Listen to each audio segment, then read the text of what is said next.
Kelola masakan dengan jumlah porsi 1.000, 2.000, 3.000 porsi sehari. Itu hal baru. Nah, ini yang perlu digarisbawahi. PGN itu bekerja sama atau bermitra dengan yayasan dalam hal penyedia tempat dan peralatan aslinya. Oh. Itu sewa itu jatuhnya itu. Sewa ya. PGN menyewa pada yayasan. Betul. MBG ini jangan lupa kadar tujuan yaitu untuk mengatasi stunting itu jangan sampai dilupakan ya. Jadi perlu adanya survei untuk mengukur efektivitas.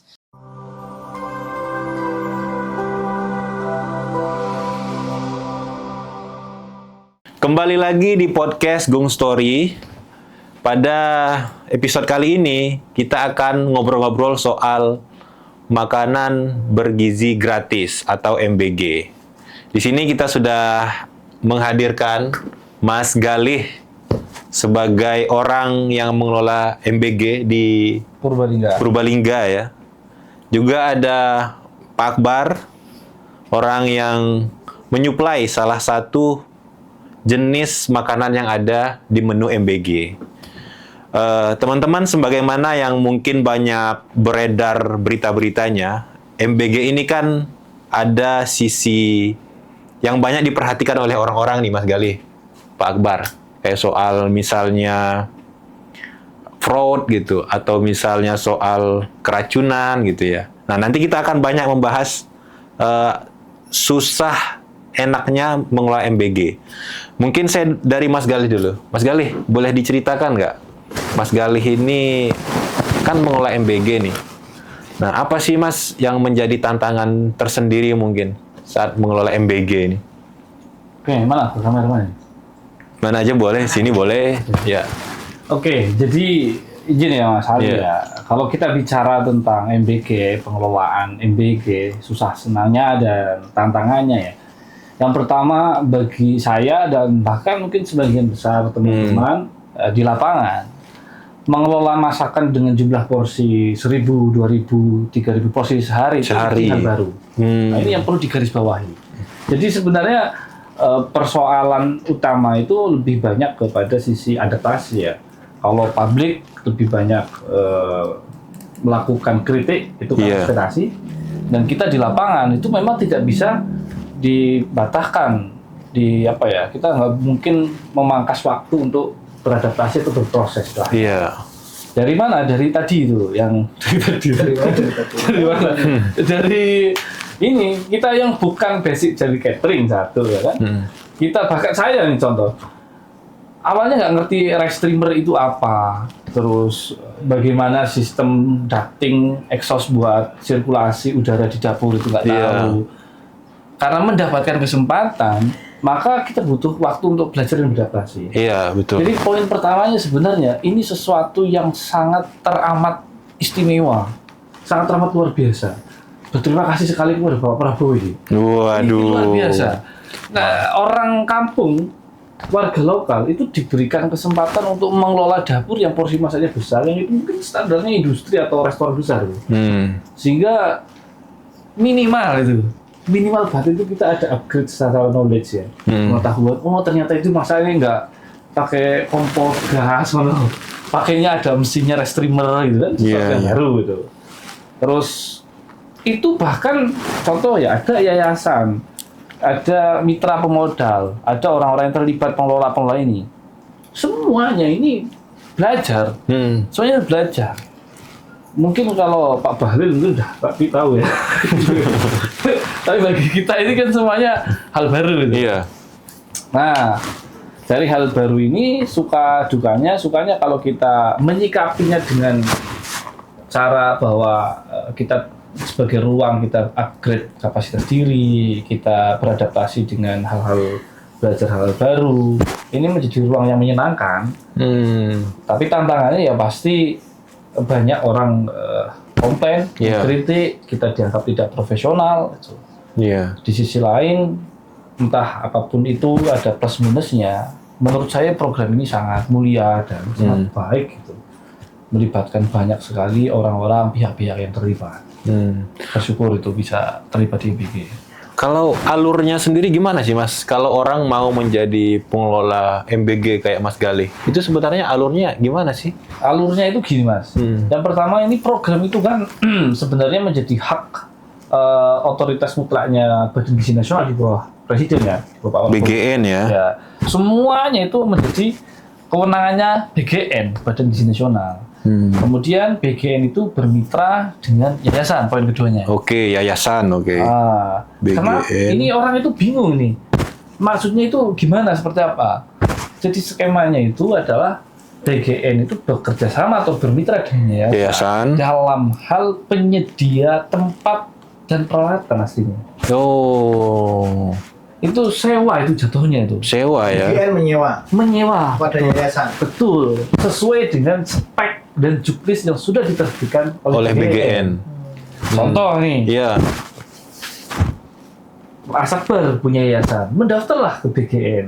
Mendaftar ke BGN. Iya, betul. Itu Bisa online bisa? Bisa melalui Oh. portal BGN langsung gitu.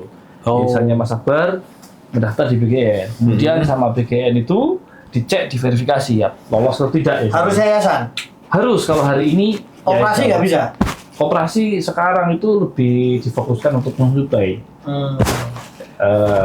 lembaga yang kemudian ditugasi untuk membangun, yang kemudian nanti disewa itu yayasan. Mas Akbar punya yayasan, sudah diajukan, sudah lolos verifikasi nih, kemudian mengajukan titik atau lokasi dapur yang ingin dibangun oleh Mas Akbar yang memiliki yayasan. Iya. Ada beberapa model. Kalau Mas Akbar ini punya budget sendiri, maka dibangun sendiri.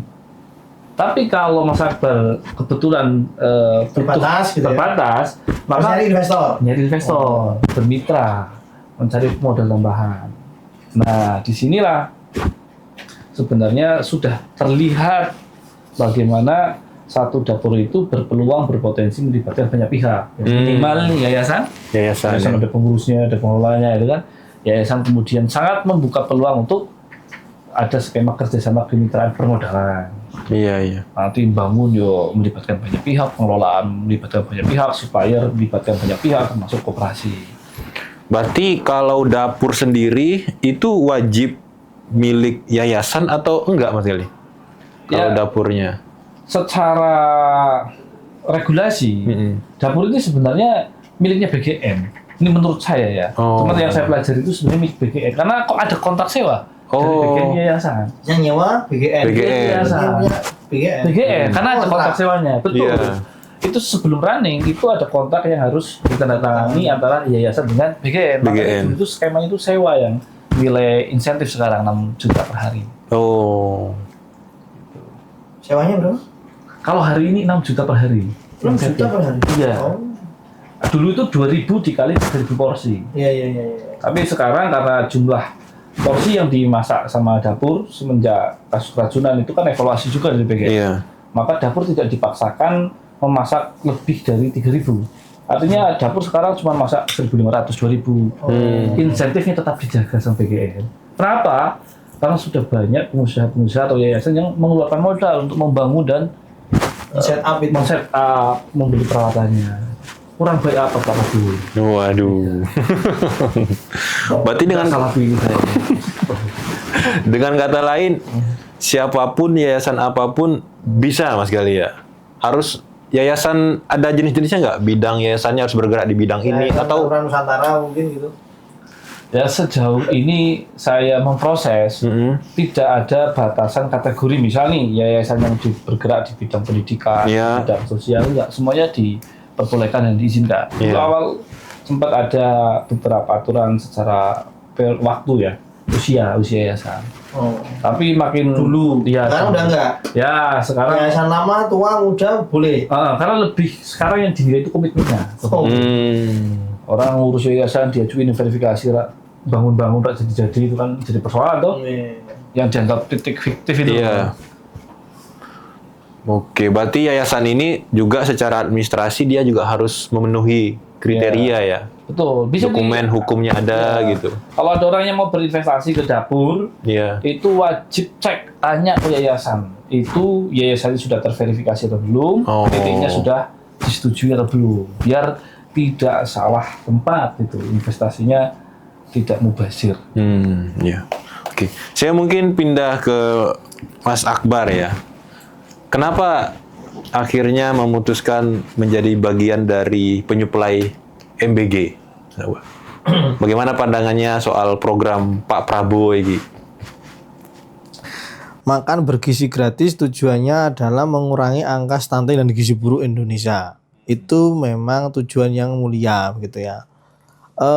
Saya tidak menurunkan value dari tujuan MBG ini meskipun ada kasus kayak keracunan atau fraud-fraud yang lain kecil gitu ya. Saya tidak menurunkan value tujuan mulia daripada MBG itu gara-gara peristiwa-peristiwa seperti itu. Tapi itu kan yang digoreng sama lawan-lawan politiknya Pak Prabowo ya. Tapi ini bukan, saya tidak ingin cerita menjilat kayak Mas Gale ya. Jadi gini, saya termasuk yang menilai bahwa pengungkit ekonomi Indonesia selama ini itu digerakkan oleh kelompok infrastruktur modelan jalan, ya model jalan gitu kan. Terus apalagi ya, ya infrastruktur lah, bendungan apa-apa. Sehingga yang paling dibutuhkan dari proyek program pemerintah yang selama ini mungkin berjalan, apalagi zaman Pak Jokowi ya, infrastruktur gede-gedean, zaman Pak SBY itu ada MP3EI begitu ya. Sehingga program ini akan menyedot tenaga kerja, kan gitu, senangnya kan tenaga kerja. Itu yang karakternya anak teknik. Di mana-mana pasti kampus teknik rame dong. Ya kan? Itu kenapa sih? Ya karena politik anggarannya ke negara ini banyak menggelontorkan dananya itu di proyek-proyek infrastruktur. Maksudnya berarti bagus proyeknya Pak Jokowi. Bentar dulu. Nah, saya ingin melihat ini adalah rantainya kan begitu. Negara punya program menyedot lowongan pekerjaan, memberikan lowongan pekerjaan lewat proyek-proyek infrastruktur. Di masyarakat akhirnya fakultas teknik itu menjadi favorit. Rame pasti rame kan. Fakultas teknik itu insinyur dan sebagainya itu kan pasti insinyur teknik ya. Karena itu pasti rame. Langsung ada. Anggarannya ada, Pak. Ya kan? Kolamnya dikasih. Ya kan? Nah, ini sudah bertahun-tahun dan mungkin sudah mulai menyentuh pada titik jenuh. Nah, program MBG, ya kan, program MBG itu adalah pengungkit ekonomi dengan model yang lain yang baru. Jadi kalau disebut menghabiskan anggaran, ya sama-sama lah, infrastruktur juga menghabiskan anggaran, duitnya kan juga muter, ya kan, sama saja MBG dikasih ke ya dikasih sampai ujungnya kan kepada Gale begitu kan ya, kepada siapa begitu kan ya. Gale kan enggak mungkin duit dari MBG ditaruh di Singapura, mungkin enggak, Le? Nah, mungkin ya. Buat paling banter nakalnya paling dia kawin lagi gitu kan ya. Paling gitu. Tapi kan itu muter di Indonesia, uangnya bayar pajak, balik lagi ke Jakarta, balik lagi ke negara gitu loh. Jadi mau proyek infrastruktur, mau proyek MBG itu sama saja. Kalau di sini ada keracunan, misalkan digoreng sebagai bentuk ini enggak profesional itu kan ya. Apakah kita pernah menyebut kontraktor yang memanage jalan itu jalan lubang lagi sudah diaspal lagi lubang lagi, tidak profesional, sampai tahun depan juga akan terus begitu kan ya. Ada kecelakaan hanya statistika saja, sebenarnya sama saja begitu loh.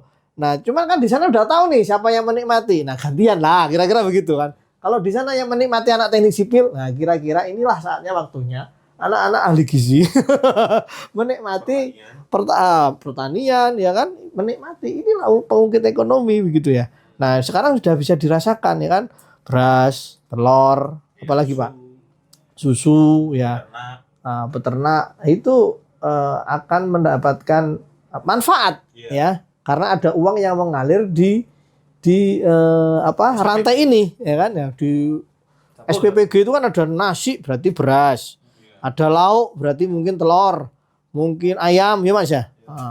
Mungkin kalau bisa besok kesempatannya misalkan sudah profesional itu daging Pak begitu kan ya. Kalau bisa dagingnya daging sapi potongan yang lokal gitu kan ya. Buah. Semoga aja. Buah, nah ini buah ini kan masih kurang di Indonesia ini. Pasti hortikultura kita masih bergantung kepada China kan ya, bergantung pada luar negeri lah begitu kan ya. Belum susu ya kan ya. Nah, ini susu nih. Ini tolong juga teman-teman dari BGN atau pelaku shareholder kayak Mas Galih ini kan ya. Ini harus selalu diingatkan bahwa program MBG ini untuk mengurangi angka gizi buruk, tapi secara ekonomi pemerataan, Pak. Ya kan, saya sini sering melihat nih ya, paket-paket bantuan sosial. Sorry, saya pelaku KM soalnya ya. Paket bantuan sosial tujuannya macam-macam lah ya, untuk kesejahteraan orang yang memang miskin begitu ya.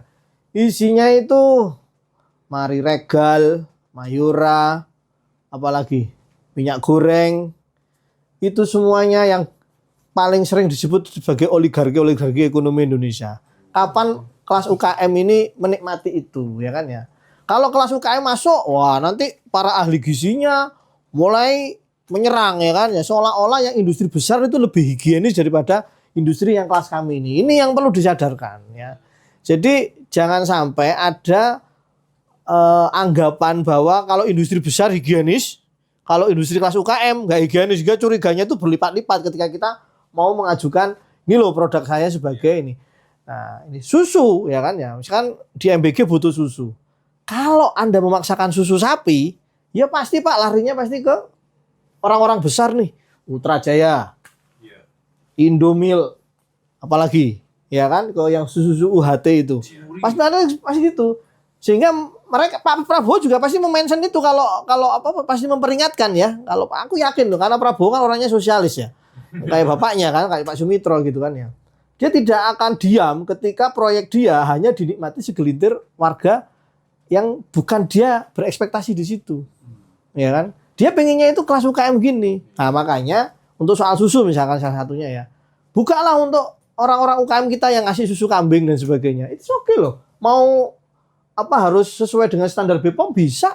Begitu. Tapi tolong itu diapresiasi gitu kan ya. Kalau Anda mau harus susu sapi misalkan MBG nanti untuk dapur susunya harus sapi, ya Anda pasti ngambilnya Ultra Jaya. Karena apa? Hulunya susu sapi pasti dikuasai pemain besar. Pemain kayak kita nggak bisa masuk ke susu sapi. Tapi kalau susu kambing, nah yuk kita vis-a-vis aja gitu kira-kira. Ya meskipun pasti akan kalah kalau mereka terjun juga ya. Tapi ini tolong dikasih dimengerti oleh pemerintah Indonesia ya bahwa UKM juga harus bisa menikmati kue MBG ini gitu kan.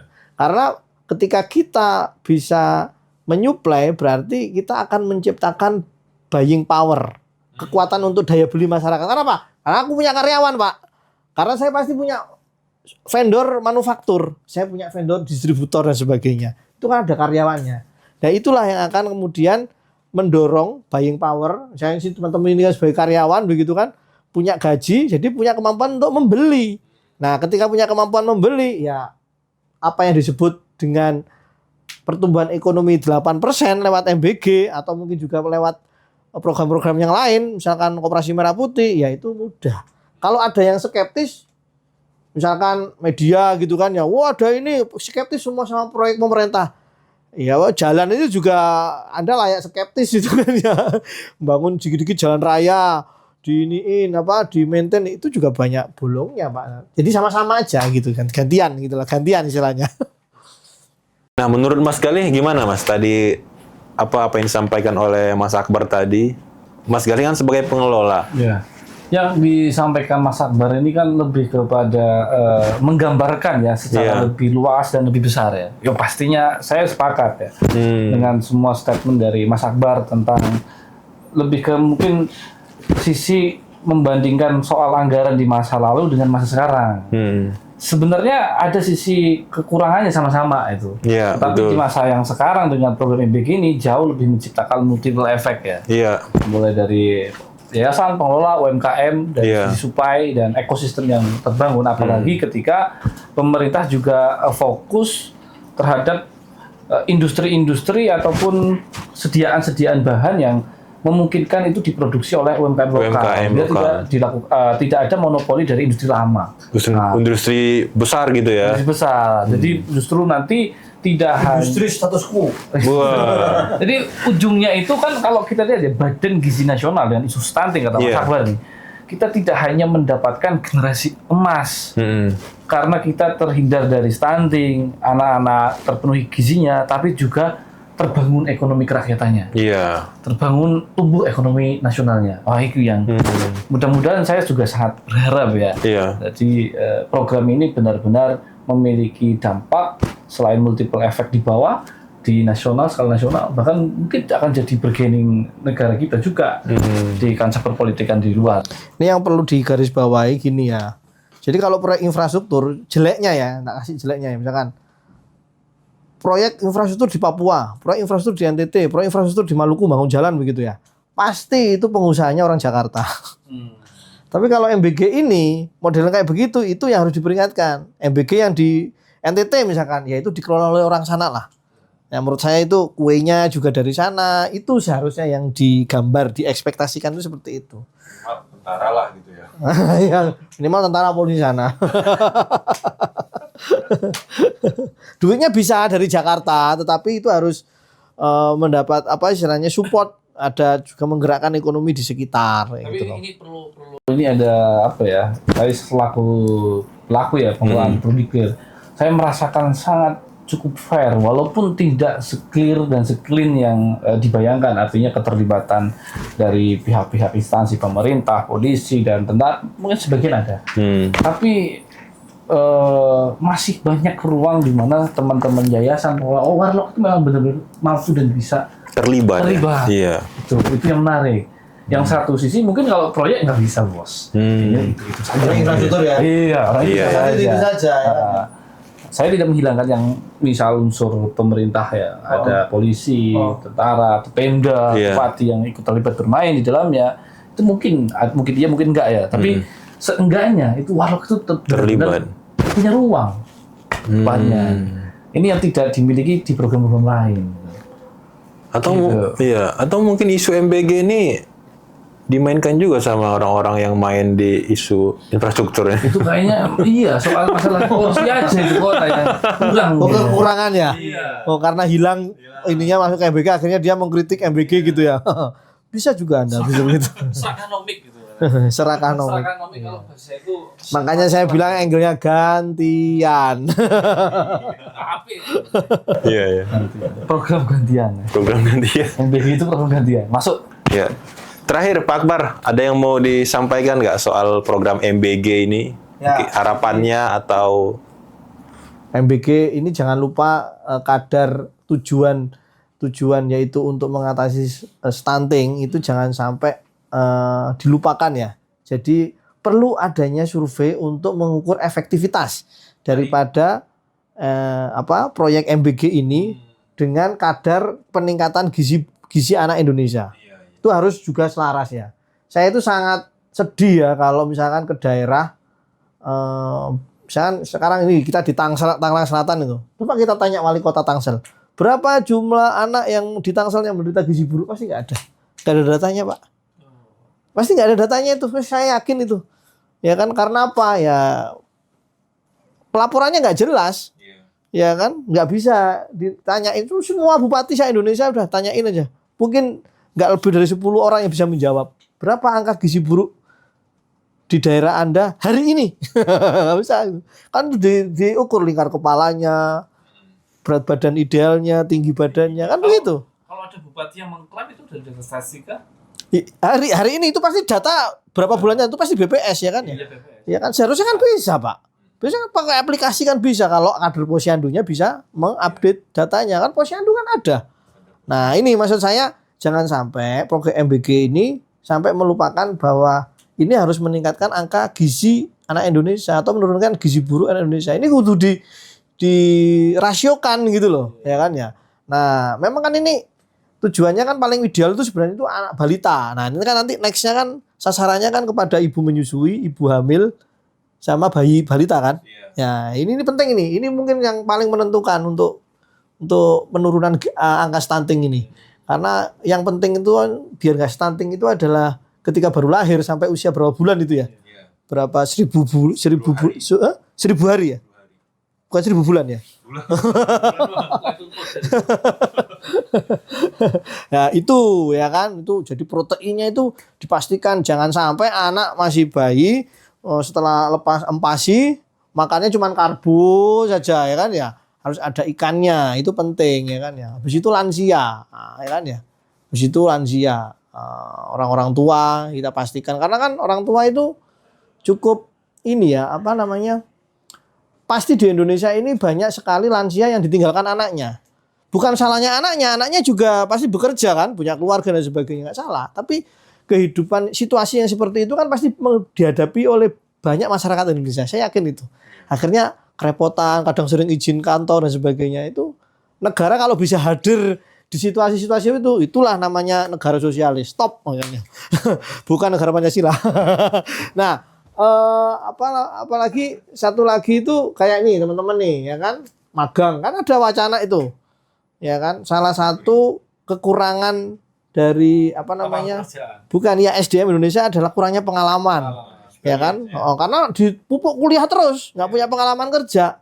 Nah, makanya diberikan magang. Nah, biar anak-anak yang magang tidak menjadi beban korporat 100%, pemerintah mensubsidi. Jadi kalian magang nanti dapat duit itu. Disupport gitu kan ya, dari negara begitu kan ya. Begitu. Tapi itu belum terrealisasi namanya, Pak. Kalau itu terrealisasi itu oke. Artinya memang program pemerintah benar-benar menyentuh banyak orang ya kan ya. Tidak program yang menyentuh sedikit orang, duitnya dinikmati begitu. Jadi uang itu beredar di masyarakat itu luas. Nanti Mbak Dila, Mas Ali, siapa lagi semua itu punya duit. Magang punya duit dikasih negara begitu. Amin ya robbal alamin. Seperti kata ini mungkin Menteri Ekonomi kita. Pertumbuhan ekonomi berapa persen? 8%. 9 apa 10%? 8, akhirnya 8 kan? Demun. Kalau kata Pak Bro ya. Ya SG udah 9.000 tembus ya kan ya. Semoga kayak RLCO ya. Terakhir nih pertanyaan saya nih, ada nih. Gimana tanggapannya soal, sebagai pengelola Mas Galih, tanggapannya soal MBG yang katanya bakal terus dilanjutkan walaupun bulan puasa nanti? Ya, balik lagi ya, karena ada dua poin. Yang pertama adalah pemenuhan gizi. Gizi ini sebenarnya kan ada ukuran nutrisi yang diberikan ke anak melalui ahli gizi yang ada dalam SPG ya kan. Terus yang kedua adalah juga multiple effect yang terjadi. Maka sebenarnya Ramadan ini sudut pandangnya ya mestinya ya bukan hambatan atau bukan waktu yang mesti berhenti untuk mendistribusikan dua poin ini. Mendistribusikan gizi. Poinnya di situ ya. Dan juga tetap ada sisi multiple effect terhadap bermanfaatannya itu kan. Ya sesederhana gini. Satu SPPG itu minimal ada 35 sampai 40 gitu. Artinya dalam 10 SPPG itu minimal ada sekitar 400 orang yang bekerja secara langsung. Belum kalau kita harus bayar ya. Asumsikan saja 500. Dan satu dapur itu 2.000. Berarti 2.000 penerima manfaat. 500 ini pekerjanya.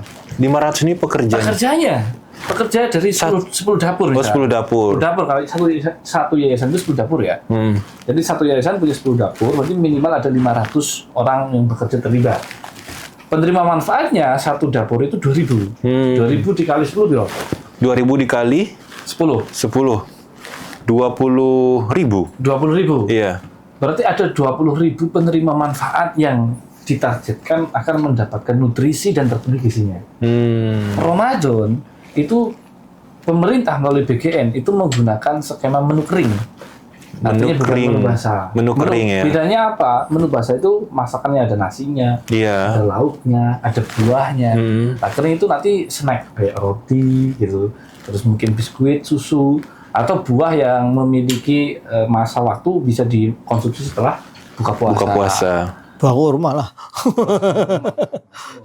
Artinya pendapat saya, menurut saya dan harapan saya sebagai pengelola memang benar sekali Ramadan ini bukan sebagai momentum kita istirahat, berhenti, sudut pandang itu kan makan nggak hanya sekedar makan bergizi.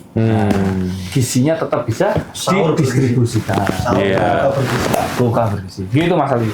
Siap, Mas Galih. Mas Akbar, terima kasih banyak sudah hadir di episode kali ini di podcast Gung Story.